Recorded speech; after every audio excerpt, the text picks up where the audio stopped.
فيديو جديد وكمية عملاقة والكود بطاطس في اسكندرية. يلا بينا نشوف 30 جنيه بس هيجيبوا لنا سندوتش عامل ازاي.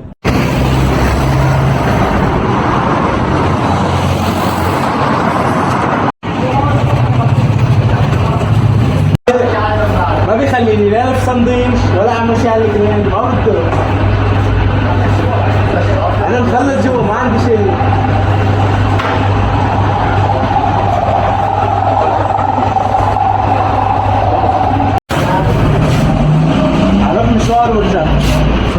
يا جماعة حرفيا السندوتش قد راسي. ايه ده يا جماعة؟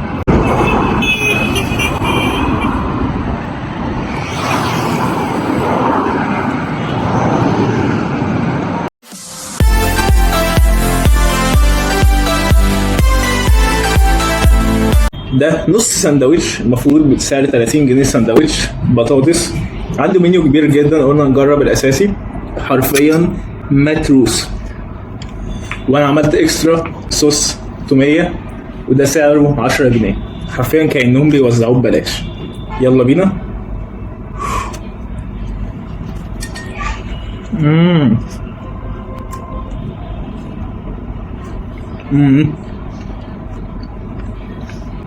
تخيل حرفيا هو مليان كاتشب. مرة كمان. طب ده يتاكل منين ده؟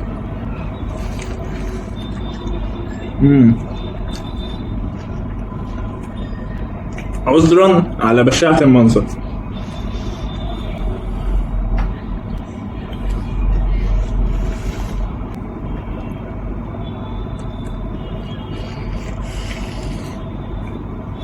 يعني اللي يشوف الحجم ده يقول ممكن الكواليتي تبقى وحشة، بس حرفيا انا مش ببالغ، يمكن دي من افضل البطاطس اللي اكلتها. معمولة مظبوط، بطاطس كاتشب حاطط تومية برضو.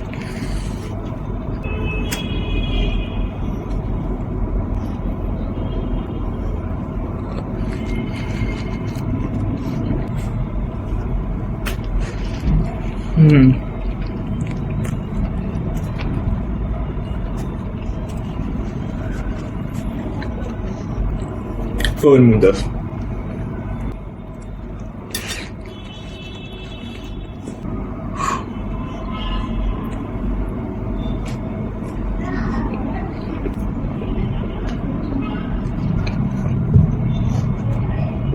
فوق الممتاز. ده غواصة حرفيا، انصح بيه بشدة. اكيد هنجيب تاني. لو عجبك الفيديو ده لايك سبسكرايب، اعمل لنا كومنت وقول لنا تحب نجرب باقي المنيو بتاعه ولا لا، لان عنده منيو كبير. هسيب لكم خانة هنا ان شاء الله يبقى عجبكم الفيديو. بابا دولا، حشو، طعم، كمية فوق الممتاز. سلام. حد يخليني اوقف.